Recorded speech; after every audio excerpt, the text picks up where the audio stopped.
Welcome back. All right, so yes, two videos in a row from the Entertainment Guy. That's a rarity, but I wanted to talk about something. So somebody reached out to me this week and was talking about public speaking. Now, as busy as things get for me, I haven't had a chance to answer them. So I figured make a video on it. Make a video on it and talk to people because I do sometimes get the "how did you become a YouTuber" question. And it really is something that just worked. And there may be some things that if you are a viewer of my content for a long time, you may have figured out. Because I think the really key part of this is something simple. I'm an only child. So when I was growing up, I would say, smart ass things like, I wish my mom had me last when I was having a rough day. But yeah, I'm an only child. And so I had to entertain myself a lot when I was a kid, which I was able to do. Endless yapping to myself and yammering to myself. And to this day, you walk by my room at any given point in time, you have a 50-50 chance of me having a conversation and nobody else in here. Sometimes it's with the animals, sometimes it's not. And I don't have a script, but I do sometimes practice things. So there are times where I'm doing videos and I'll say, okay, I have to say this. And it might be something I have to mention from a game I watched. If it's a TV show or a movie, I have to hit this point. There might be a quip that I thought of. There might be something that I go, well, that sounds kind of funny. I got to have that in there. So I make sure that's in there. But in general, I work without a script. So for me, public speaking was something that I was pretty good at all the way through. So I'm going to go through beginning as a kid, elementary school. And before elementary school, I was telling stories. I could go on for a long time. My mother, if she wanted to keep me occupied, could just give me a blank tape and say, here, just record and just say whatever you want. And so I would talk on the tape, and I would sing.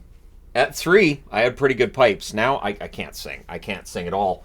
But yeah, I was always performing. I always felt like, I don't know, I always viewed each day as like a new movie, a new TV show. I would try to have a reset, especially when I got into school, where if it was a really bad day, I would wake up the next morning and go, okay, new day, starting fresh, let's go. And then by about lunch hour, I'd realize, we're going to have to start again tomorrow. But elementary school, I had experience. I was pretty good at French. I picked up French pretty quickly. So we had a play for Christmas, and I had to go up, and I had this play, and I ended up getting covered in confetti because I had to say il neige, which is it's snowing, and then confetti hits me. And even though all of the parents in attendance and all the teachers were laughing because I was coated, that girl made sure I was coated from head to toe in confetti, I didn't break. I took a moment, I paused because I was 8, and I could hear everybody laughing, but I kept going. And so I always had that, okay, this is the dramatic part. And I always had this aspiration for radio. Like I used to listen to LG 73 all the time. I would listen to their morning show. In the 80s, everybody listened to the radio morning shows in the morning. And I would listen during the day too. And I really liked the idea of DJing. I love music. And I was like, man, it would be so fun to sit and just play my favorite songs and get paid to listen to my favorite songs. What could be more fun than that?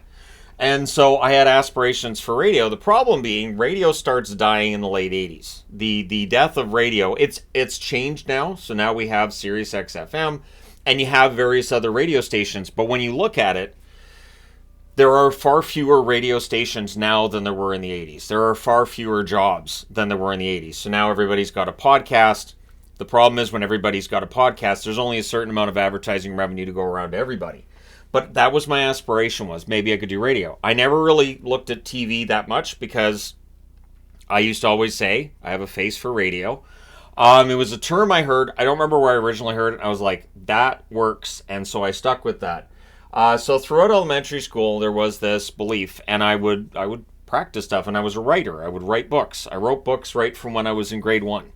And it would start off as just one-page stories. And I would do 20, 30 one-page stories, and then eventually I was writing a novel, and I would, for the entire school year, be writing that novel and try to get it done. I would handwrite the novel, finish it, and then move on to the next one. And it was exhausting. It was a lot. So when people ask why I don't get writer's cramp for all the writing I do on the hockey channel, I get a lot of practice. If I didn't get writer's cramp from writing my own books all the time by hand, before computers were a thing. When computers came around, I was in grade 6, grade 7, and I could not wait to start writing my books and actually having them on paper and not have it in my chicken scratch because people couldn't read it. I was the only one that could read it. So then we get to middle school. Now, I've talked before about middle school. Yes, middle school was a trial. There was a lot of bullying that went on in middle school. It was a rough experience. It was not a lot of fun. However, we had drama class there too. The problem was the drama teacher didn't like me. The drama teacher was very much along the lines of, okay, here's what I want you to do. I want you to dot, dot, dot, dot, dot. Now, it's a drama class, so I would improv. I'd be like, well, the way he wants it done, that's kind of boring. So I'm going to just do my own thing. So I got C's from him because I wouldn't do it the way he wanted it. And I was like, but I don't like the way you want it. And this is drama. There shouldn't be a wrong answer when it comes to drama. But I found out with him, there were wrong answers. So after that grade 8 experience, and because he was in charge of the theater program in my middle school, I didn't take it in grade 9 and 10. I was like, he doesn't like me. I don't like his methods. I'm not doing it. So throughout middle school, though, I was still always the performer around my friends. I was always, telling jokes. I was always the one that was, yammering.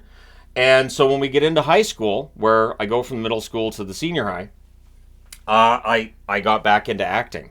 It was accidental that I got back into acting. It was just I went into a class with a bunch of kids that did not like me, and I was like, I don't want to be in that class. So acting was one of the ones that was available to me via my counselor. And the first time I sat in that class, I was like, I am home. So that first day, the teacher's like, okay, we're doing improv. So improv, of course, you don't have a script. And I thought, I can do improv. Cool. And I took to it. I took to it very, very quickly. And it was a natural fit for me. And my grades were very, very good. So the teacher I had in middle school, maybe that's a different form of teaching for the drama thing. But again, I don't think you can have a wrong answer. If you're in a play and you don't memorize your lines, that should get you a low grade. But deciding I think I want to decorate this imaginary thing this way shouldn't be I didn't tell you to decorate it that way, did I? And then when I looked at some of the grades that were going out too in that middle school, I was like, wait, they got an A? They're not creative. They're not funny. They don't have that quick wit. They're just doing exactly what they're being told to do. That's not drama. That's not acting. So high school really brought it into focus. And this is when I started going to church. And in church, you have various opportunities to go up in front of people and talk. And I never had a problem with it. So they'd be like, do you want to read scriptures? Sure, I can read scriptures. So you're going to go up in front of the church? Yep, no problem.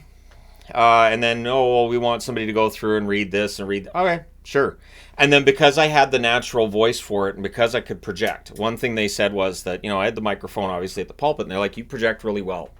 All the old people can hear you in the back. When you're in church and all the old people can hear you in the back, you're a winner. They like you. Not that they ever remembered my name. Glad to see you, Shane. Thanks. It's really nice to see you today, Sean. Thanks. How you doing, Sheldon? Sheldon? Really? Shelby? What? None of these are my name. My name's in the program. Not that it bothered me or anything. But church provided me with another opportunity to do the drama, to do the speaking. Again, they would have like talent shows, and I'd be like, I'll sign up.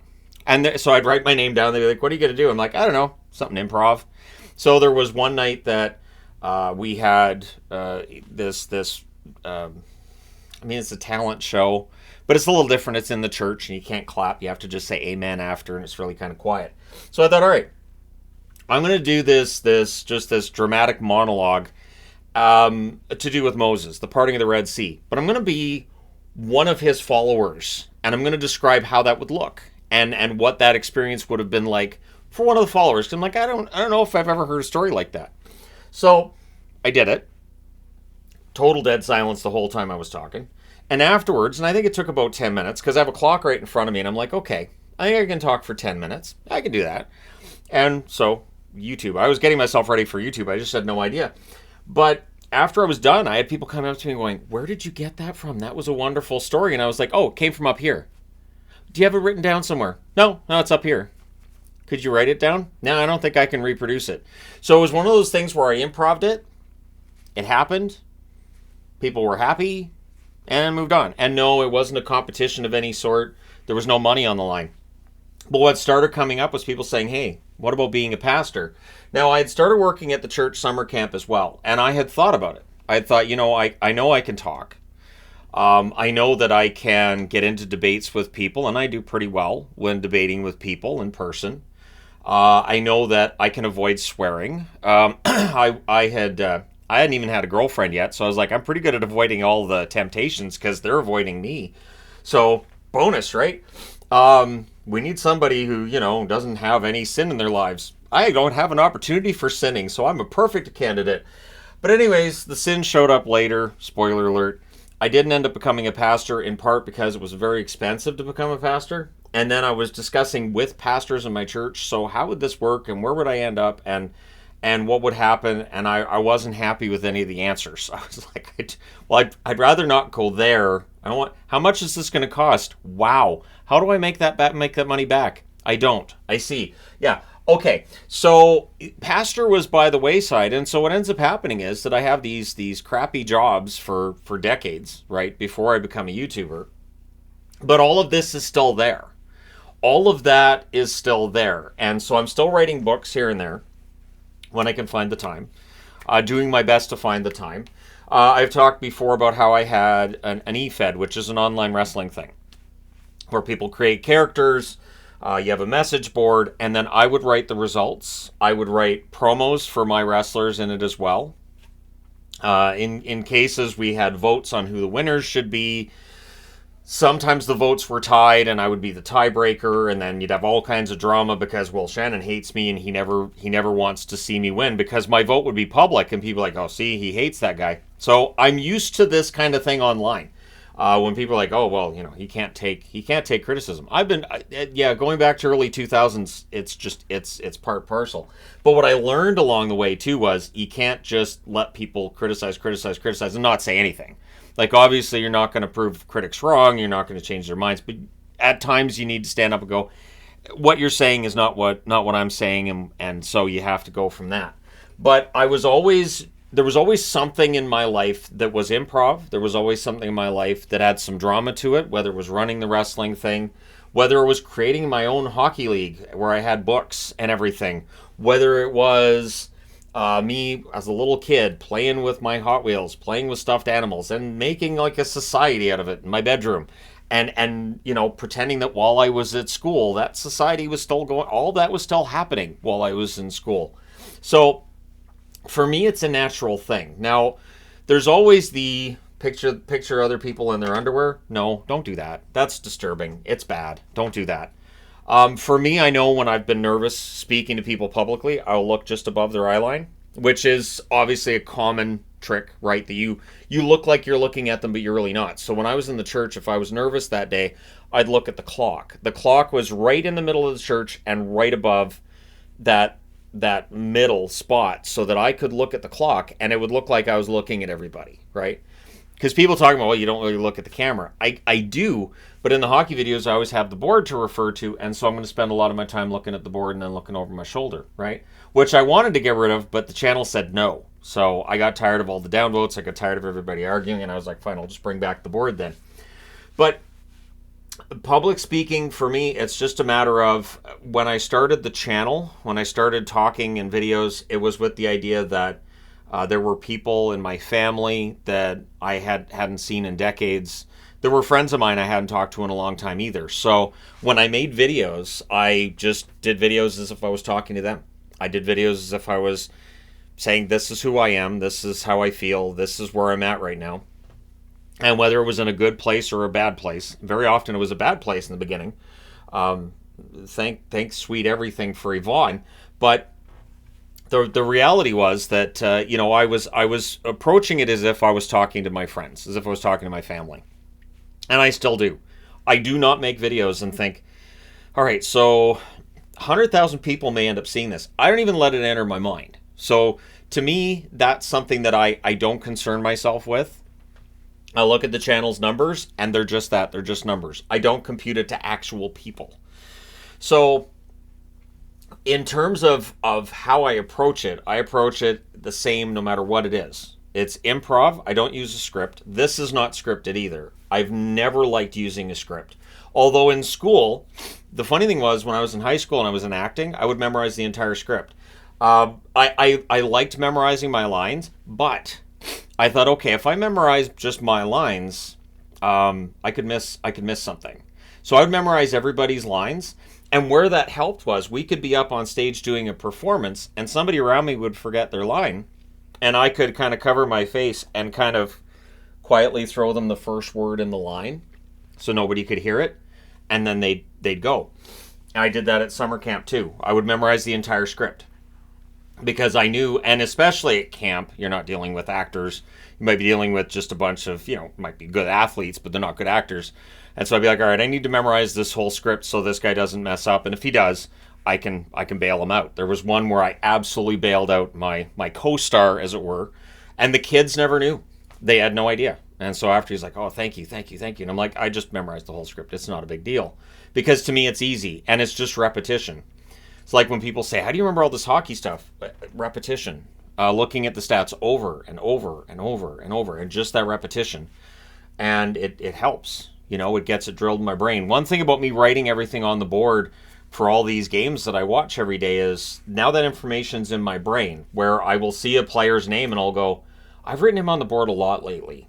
So I know if it's because he's scoring, or if it's because it's penalties, or maybe there's something else, and I'll think, okay, this guy's off to a really good start. This guy, and then I look at the stats and I'm like, okay, I can do a video on that.